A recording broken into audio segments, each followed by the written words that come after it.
Hello बच्चों, स्वागत है आपका अपने YouTube चैनल विद्यार्थी विजन पे। मैं जिसान अहमद आज आपको कराने वाला हूँ कक्षा 9वीं की, जिसमें हम सामाजिक विज्ञान पढ़ रहे थे बच्चों। और आज मैं आपको कराने वाला हूँ बच्चों इसमें चौथा चैप्टर, जो कि संस्थाओं का कामकाज है। और ये आपका बच्चों वन शॉर्ट रिवीजन होने वाला है। जैसा कि जानते हैं आप लोग बच्चों, आपकी डेट शीट आ गई है और 20 फरवरी यानी ट्यूसडे से आपका एग्ज़ाम जो है स्टार्ट है बच्चों। तो आपको ध्यान रखना है। और ये बच्चों मैं 2024 वाले बच्चों के लिए बोल रहा हूँ, जो कि अभी एग्ज़ाम देने वाले हैं। तो ये है बच्चों संस्थाओं का कामकाज।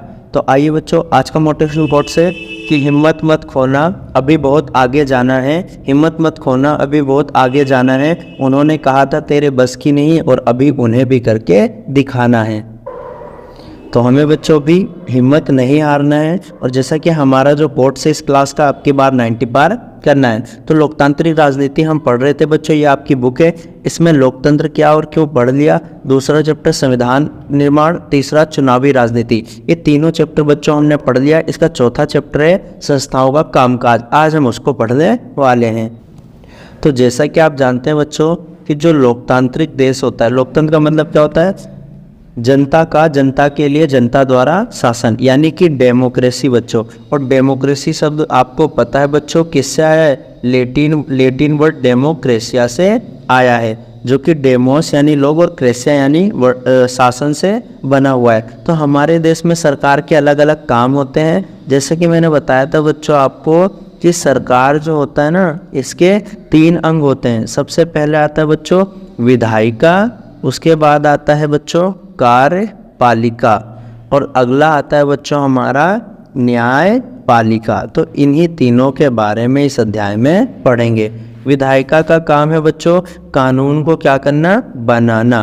और कार्यपालिका का काम है उसी कानून को लागू कराना। और न्यायपालिका का काम है बच्चों न्याय करना और संविधान की रक्षा करना। संविधान की रक्षा करने का काम भी किसका है, न्यायपालिका का है।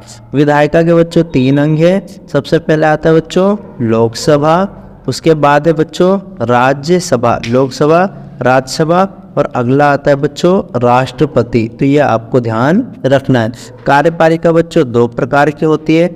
एक है बच्चों स्थायी कार्यपालिका, और अगला आता है बच्चों अस्थायी कार्यपालिका। जो अस्थायी है इसको राजनीतिक कार्यपालिका भी बोलते हैं। तो स्थायी मतलब जो IAS आते हैं बच्चों, IPS आते हैं, वो स्थायी कार्यपालिका होते हैं, वो बहुत लंबे अवधि तक काम करते हैं। अस्थायी मतलब राजनीतिक कार्यपालिका मतलब बच्चों नेता, जो कुछ समय के लिए जैसे कि 5 साल के लिए आते हैं। और जैसा कि आप जानते हैं बच्चों, हर 5 साल में क्या होता है, चुनाव होता है। और चुनाव कितने प्रकार का होता है, 3।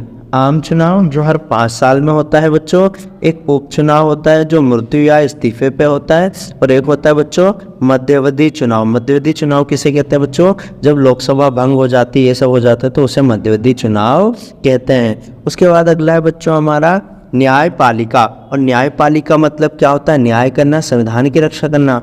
न्यायपालिका बच्चों हमारे वहाँ पिरामिड की तरह है। सबसे ऊपर है बच्चों सुप्रीम कोर्ट, उसके बाद है हाई कोर्ट, और उसके बाद है बच्चों डिस्ट्रिक्ट कोर्ट, और इसके नीचे एक और है बच्चों सब ऑर्डिनेट कोर्ट। तो ध्यान रखना, सर्वोच्च न्यायालय सबसे ऊपर है, उसके बाद उच्च न्यायालय, उसके बाद जिला न्यायालय, उसके बाद आता है बच्चों अधीनस्थ न्यायालय। तो ये बातें ध्यान रखना। ये हमारी सरकार की प्रमुख संस्थाएं हैं, और यही हमारे वहाँ क्या करती हैं, मुख्यतः काम करती हैं। और इन व्यवस्थाओं के लिए अलग अलग संस्थाएं बनाई गई, जो कि ये थी बच्चों, संविधान में प्रत्येक संस्था के अधिकार और कर्तव्यों के बारे में लिखा पड़ा है। हमारे देश में 3 प्रमुख संस्थाएं बच्चों, विधायिका, और विधायिका यानी कि क्या चीज़ बच्चों, संसद। उसके बाद आता है बच्चों कार्यपालिका, और अगला है न्यायपालिका। विधायिका यानी संसद सभी महत्वपूर्ण नीतिगत फैसले लेने का काम करती है, यानी कानून बनाने का काम किसका बच्चों, विधायिका, उन कानून को लागू कराती है। कार्यपालिका कानून की जांच कौन करती है, न्यायपालिका। तो जैसा कि आप देख रहे हैं बच्चों, संसद के 3 अंग हैं, राष्ट्रपति, राज्यसभा और लोकसभा, यानी लोकसभा, राज्यसभा और राष्ट्रपति। और आप जानते हैं बच्चों, इन सब के लिए, इन सबको बनने के लिए योग्यताएं होती हैं। तो अगर पूछे लोकसभा का सदस्य बनने के लिए न्यूनतम आयु कितनी होनी चाहिए बच्चों, 25 वर्ष।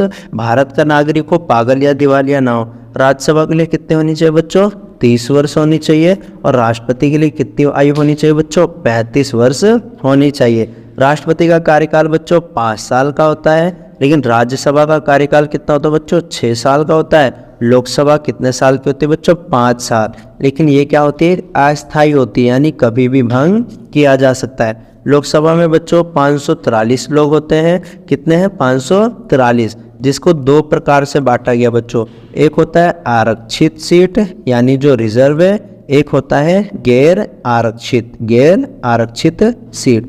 आरक्षित में बच्चों एससी के लिए 84 सीट है, एसटी के लिए कितना है? 47 सीट है। गैर आरक्षित में 412 है। कुल आरक्षित कितनी? 131 सीट है, जो कि हमने चुनाव वाले चैप्टर में बच्चों पढ़ा था। तो यह है राष्ट्रपति हमारे, राज्यसभा और लोकसभा। अगर पूछे बच्चों फर्स्ट राष्ट्रपति का नाम था डॉक्टर राजेंद्र प्रसाद नाम था। और वर्तमान में कौन है बच्चों? द्रौपदी मुर्मू। अभी राष्ट्रपति कौन है बच्चों? द्रौपदी मुर्मू। उसके बाद बच्चों राष्ट्रपति देश का राष्ट्राध्यक्ष होता है। मतलब कोई भी कानून बच्चों अगर कानून बनेगा जब तक राष्ट्रपति उस पर साइन नहीं करता है। साइन करने से पहले बच्चों क्या रहता है? वो विधेयक रहता है, और बाद में क्या बनता है? वो कानून बनता है। औपचारिक रूप से देश का सबसे बड़ा अधिकारी होता है कौन? राष्ट्रपति होता है। लेकिन बच्चों प्रधानमंत्री जो है वो सरकार का प्रमुख होता है। यदि आपसे पूछे बच्चों राष्ट्रपति किसका प्रमुख होता है? राष्ट्र का। लेकिन जो प्रधानमंत्री होता है ना, प्रधानमंत्री, वो किसका प्रमुख होता है बच्चों? सरकार का प्रमुख होता है। और वास्तविक रूप से शक्तियां सारी किसके पास है? प्रधानमंत्री। प्रधानमंत्री कौन होता है बच्चों? मंत्रिपरिषद का नेता होता है। मंत्रिपरिषद का नेता होता है। बहुमत वाले, लोकसभा में बहुमत वाले दल का नेता होता है। मंत्रिपरिषद में बच्चों 3 प्रकार के मंत्री होते हैं। सबसे पहले आता है बच्चों कैबिनेट मंत्री। उसके बाद आएगा बच्चों राज्य मंत्री। उसके बाद आते हैं बच्चों उप मंत्री। तो ये मंत्रिपरिषद में 3 प्रकार के मंत्री होते हैं। प्रधानमंत्री को लोकसभा के सदस्यों में बहुमत का समर्थन प्राप्त होना जरूरी है। यानी प्रधानमंत्री वही बनेगा जिसको लोकसभा में क्या मिलेगा बच्चों? बहुमत मिलेगा। यानी 543 सीटों में से 272 सीट कम से कम उसके पास होनी चाहिए। तो आइए देखते हैं बच्चों सबसे पहले संसद के बारे में। तो किसी भी देश में कानून बनाने का सबसे बड़ा अधिकारी कौन होता है? संसद के पास होता है। संसद सरकार चलाने वालों को भी नियंत्रित करती है, और सरकार के हर पैसे पे संसद का नियंत्रण होता है। यानी धन पर नियंत्रण किसका होता है? संसद का। और ये निगरानी रखती है बच्चों कि सरकार ज़्यादा ना खर्च करे, सरकार गलत ना खर्च करे। ये सभी काम किसका है बच्चों? संसद का है। सार्वजनिक मसलों और किसी देश की राष्ट्रीय नीति पर चर्चा के लिए संसद बच्चों सर्वोच्च संघ होता है। और संसद का काम क्या है बच्चों? कानून बनाना। संसद के अंग कितने हैं बच्चों? 3 हैं। सबसे पहले आता है लोकसभा। क्या आता है? लोकसभा। उसके बाद आता है बच्चों राज्यसभा, पर अगला आता है राष्ट्रपति। ये संसद के अंग है बच्चों। अगर पूछे ये दोनों क्या हैं, तो ये दोनों सदन है, और अंग में 3 हैं, और सदन कितने? 2, लोकसभा और राज्यसभा। तो जैसा कि आप देख रहे बच्चों, लोकसभा को हम लोअर हाउस भी कहते हैं। L for Lok Sabha, L for lower house कहते हैं बच्चों। इसका कार्यकाल 5 साल का होता है, लेकिन 5 साल से पहले भी इसको हम भंग कर सकते हैं। पहला बच्चों सदस्यों का चुनाव प्रत्यक्ष होता है। प्रत्यक्ष मतलब कि जनता करती है इसका चुनाव। तो ये बात आपको ध्यान रखना है। उसके बाद आएगा बच्चों दूसरा, अधिकतर मामलों में सर्वोच्च अधिकार संसद के बारे में पास होता है। क्यों होता है? क्योंकि जनता चुनती है बच्चों इनको, इसलिए ज़्यादा अधिकार किसके पास है? संसद के पास है। सदस्य अधिक होने के कारण भी इनकी विचारों की प्राथमिकता दी जाती है, क्योंकि इसमें कितने सदस्य होते हैं? 543। अगर पूछे अनुसूचित जाति यानी SC के लिए कितनी सीटें बच्चों? 84, और ST के लिए कितनी है? 47 सीटें यहाँ पे आरक्षित है। पहले बच्चों इसमें 2 एंग्लो इंडियन होते थे, लेकिन अब उनको क्या हटा दिया गया, और उनका मनोनीत कौन करता था? राष्ट्रपति करते थे। उसके बाद आएगा पैसों के मामले में अधिकार किसके पास है? लोकसभा। यानी धन विधेयक, धन विधेयक में बच्चों ज़्यादा पावरफुल कौन है? लोकसभा है। उसके बाद आएगा मंत्रिपरिषद पे नियंत्रण भी कौन करता है बच्चों? लोकसभा करता है। यानी मंत्रिपरिषद पे नियंत्रण किसका है? लोकसभा का। मंत्रिपरिषद में 3 प्रकार के मंत्री होते हैं। सबसे पहले आता है कैबिनेट मंत्री, फिर राज्य मंत्री, उसके बाद उप मंत्री बच्चों।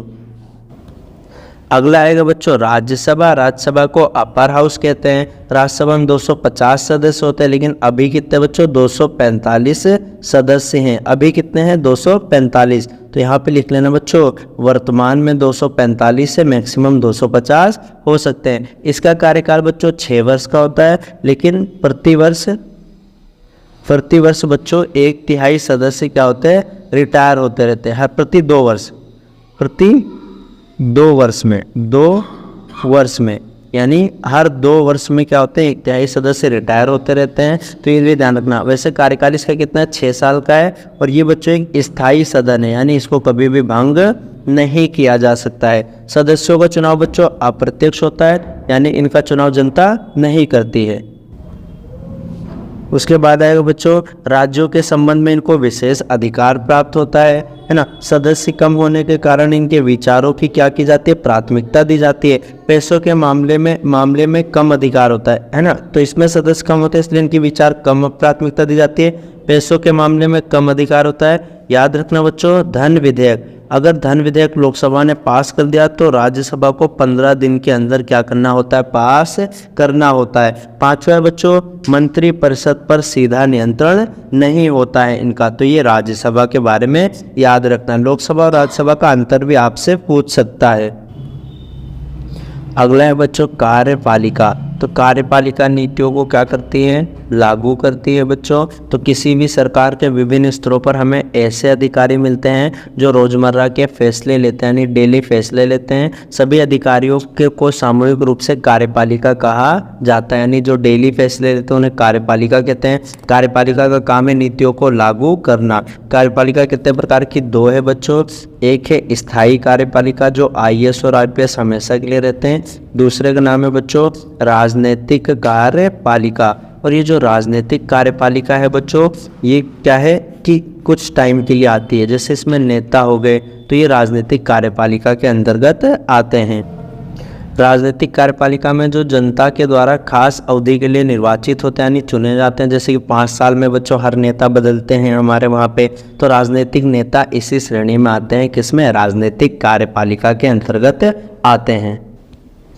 स्थायी कार्यपालिका का मतलब होता है बच्चों कि जो लंबे समय के लिए नियुक्त होते हैं और लोक सेवाओं में काम करने वाले सिविल सर्वेंट इसमें आते हैं। राजनीतिक कार्यपालिका के तहत ये काम करते हैं, यानी जो स्थायी कार्यपालिका के लोग जो राजनीतिक कार्यपालिका है ना, उनके नीचे रहकर काम करते हैं। अगला हम पढ़ेंगे बच्चों प्रधानमंत्री और मंत्रिपरिषद के बारे में। किसी भी देश में सबसे ज़्यादा पावर प्रधानमंत्री के पास होती है बच्चों, और ये सबसे महत्वपूर्ण राजनीतिक पद होता है। यानी ज़्यादातर शक्ति किसके पास है? प्रधानमंत्री के पास है।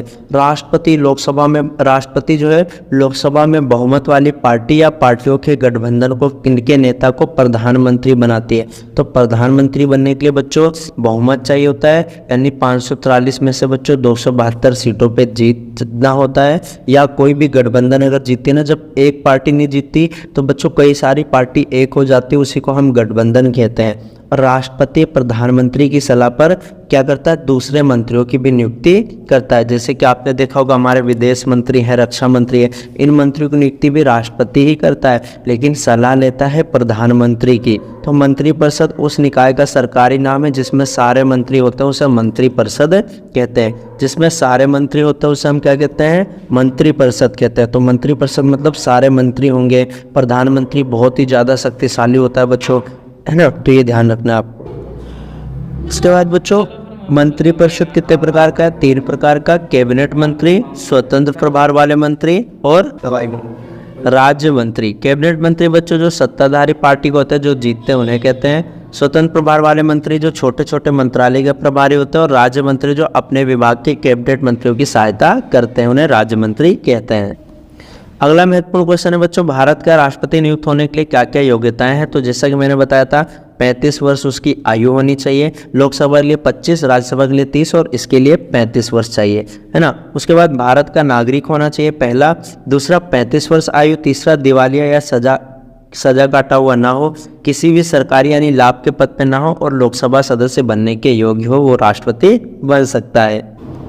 अगला है बच्चों, भारत के प्रधानमंत्री के महत्वपूर्ण क्या क्या अधिकार हैं। तो प्रधानमंत्री सरकार का मुखिया होता है, मेन हेड होता है सरकार का, और कौन सी नीति कैसे दिशा निर्देश देना है, कौन सी योजना लानी है बच्चों, इन सभी की घोषणा बच्चों प्रधानमंत्री ही करता है। विवादों का अंतिम निर्णय करता होता है, कोई भी विवाद होता है। कैबिनेट की जो मीटिंग होती है बच्चों, उसकी अध्यक्षता भी प्रधानमंत्री ही करता है कि कब होगी, कितने दिन बाद होगी। विभिन्न विभागों के कार्य का समन्वय करता है, यानी एक दूसरे को मिलाता है।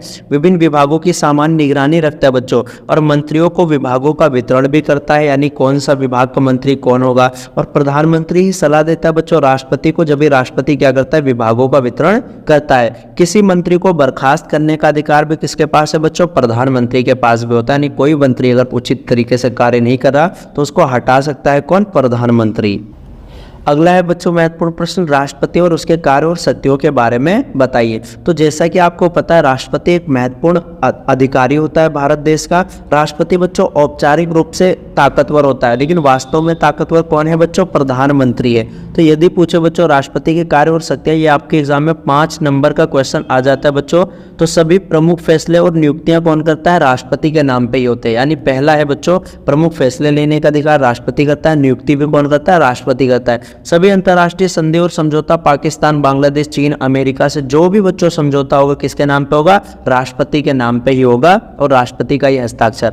राष्ट्रपति बच्चों तीनों सेनाओं का सुप्रीम कमांडर होता है, जल सेना, थल सेना, वायु सेना, इन सब का सुप्रीम कमांडर कौन होता है बच्चों, राष्ट्रपति ही होता है। उसके बाद किसी भी बिल को कानून बनने के लिए राष्ट्रपति के हस्ताक्षर की जरूरत होती है, यानी राष्ट्रपति साइन करेगा। साइन नहीं करेगा बच्चों उससे पहले तक वो क्या होता है, विधेयक। अगर विधेयक पे राष्ट्रपति ने क्या क्या हस्ताक्षर कर दिया तो वो क्या बनेगा बच्चों, कानून बनेगा, उससे पहले वो कानून नहीं बनेगा। और राष्ट्रपति ही प्रधानमंत्री की नियुक्ति करता है, और प्रधानमंत्री जब सलाह देता है बच्चों तभी मंत्रिपरिषद की नियुक्ति करता है। सभी सरकारी गतिविधियां राष्ट्रपति के नाम पे ही होती है। तो 1, 2, 3, 4, 5 और 6 ये महत्वपूर्ण 6 काम है बच्चों राष्ट्रपति की, इनको आपको याद कर लेना है। राष्ट्रपति की नियुक्ति प्रत्यक्ष रूप से नहीं होती है बच्चों, जैसा कि आपको पता है संसद के और राज्य की विधानसभा के सदस्य इसका चुनाव करते हैं। तो राष्ट्रपति का चुनाव बच्चों प्रत्यक्ष ना होकर कैसा होता है, अप्रत्यक्ष चुनाव होता है राष्ट्रपति का। लेकिन लोकसभा का चुनाव कैसा होता है बच्चों, प्रत्यक्ष होता है। प्रत्यक्ष मतलब जिसमें जनता चुनती है, अप्रत्यक्ष मतलब जिसमें जनता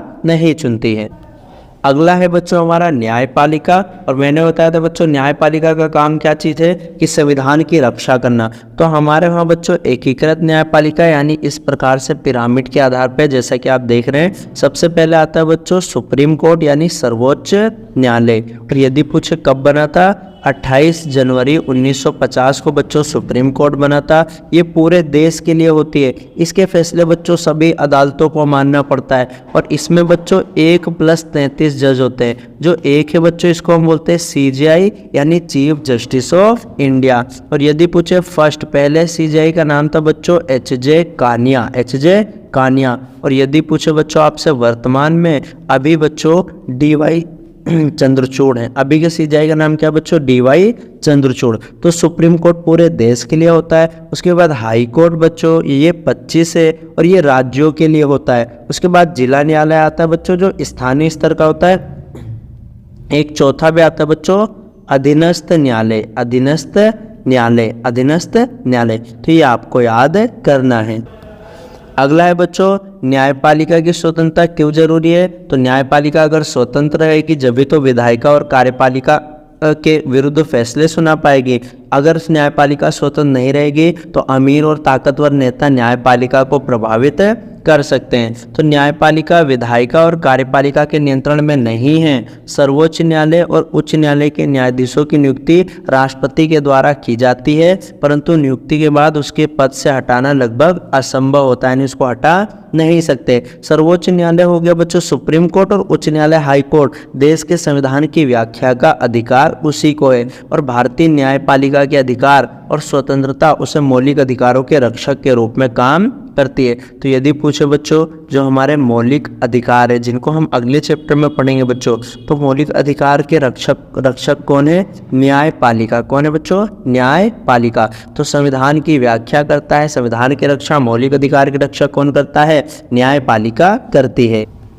अगला है बच्चों न्यायिक समीक्षा की परिभाषा पूछ लेता है आपके एग्जाम में। तो सर्वोच्च न्यायालय और उच्च न्यायालय को देश की संविधान की व्याख्या का अधिकार है। यदि विधायिका का कोई कानून या कार्यपालिका का कोई कार्यवाही संविधान के खिलाफ है तो वे केंद्र और राज्य के ऐसे कानून को अमान्य घोषित कर सकती है, यानी उसे न्यायिक समीक्षा कहते हैं। कि अगर न्यायपालिका चाहे तो देश का जो कानून है, जो संसद कानून बनाएगी ना, उस कानून को अमान्य घोषित कर सकती है यदि वो संविधान के अनुसार ना हो। जैसे मान लो बच्चों कि न्यायपालिका ने देखा कि संसद ने कोई ऐसा कानून बनाया कि जो देश के खिलाफ है, तो उसको संसद क्या कर सकती है, अमान्य घोषित कर सकती है।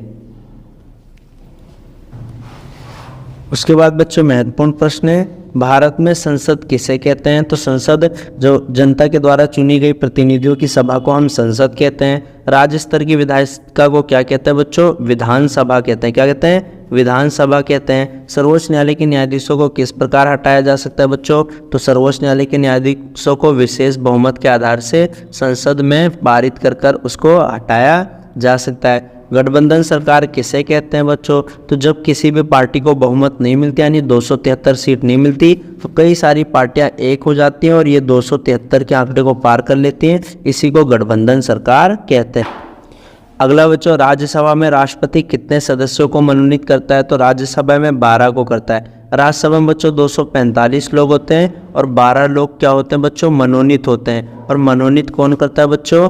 राष्ट्रपति करता है। कौन करता है? राष्ट्रपति। लोकसभा में बच्चों पहले 2 लोगों को मनोनीत करते थे, लेकिन अब उनको हटा दिया गया है। तो भारतीय सेनाओं का प्रमुख कमांडर कौन होता है बच्चों? ये राष्ट्रपति होता है। राष्ट्रपति मंत्रियों को किसकी सिफारिश पे नियुक्त करता है? तो आपको पता है बच्चों, राष्ट्रपति मंत्रियों को प्रधानमंत्री की सिफारिश पे नियुक्त करता है। प्रधानमंत्री की नियुक्ति कौन करता है बच्चों? राष्ट्रपति करता है। लेकिन किससे करता है? जो बहुमत दल का नेता होता है, नेता होता है। और बहुमत का मतलब होता है कि 273 सीट, 543 में से 272 सीट बच्चों चाहिए होता है। देश के वर्तमान संविधान में संशोधन कौन कर सकता है बच्चों? तो एक क्वेश्चन आता है, संविधान संशोधन। संविधान संशोधन, तो संविधान संशोधन का मतलब होता है बच्चों संविधान में परिवर्तन, यानी बदलाव से होता है। और संविधान में परिवर्तन कौन करता है बच्चों? संसद कर सकती है। कौन करेगा? संसद। उसके बाद आएगा बच्चों ओबीसी के लिए अन्य पिछड़ा वर्ग कब गठन हुआ? 1979 में हुआ था बच्चों। और इसके अध्यक्ष कौन थे? बीपी मंडल थे, बिंडेश्वरी प्रसाद मंडल। और इसी को बच्चों हम मंडल आयोग के नाम से जानते हैं। और इसमें ओबीसी के लिए बच्चों 27% आरक्षण की बात कही गई थी। कैबिनेट मंत्री और स्वतंत्र प्रभार मंत्रियों के बीच अंतर क्या है बताना है। राजनीतिक और स्थायी कार्यपालिका बच्चों बता दिया, उसमें अंतर क्या है। न्यायपालिका किसे कहते हैं, इसके क्या क्या अधिकार हैं। भारत में विभिन्न न्यायालयों की व्याख्या, supreme court, high court, district court, subordinate court बताना बच्चों। संसद द्वारा चुने जाने के लिए कौन कौन सी योग्यताएं चाहिए? तो 25 वर्ष आयु होनी चाहिए, है ना, न्यूनतम। और क्या क्या योग्यताएं बच्चों ध्यान रखना। भारत के राष्ट्रपति नियुक्त होने के लिए कौन कौन सी योग्यताएं चाहिए? तो ये भी करा दिया बच्चों। संसद के राजनीतिक अधिकार क्या क्या हैं, ये भी देख लेना बच्चों।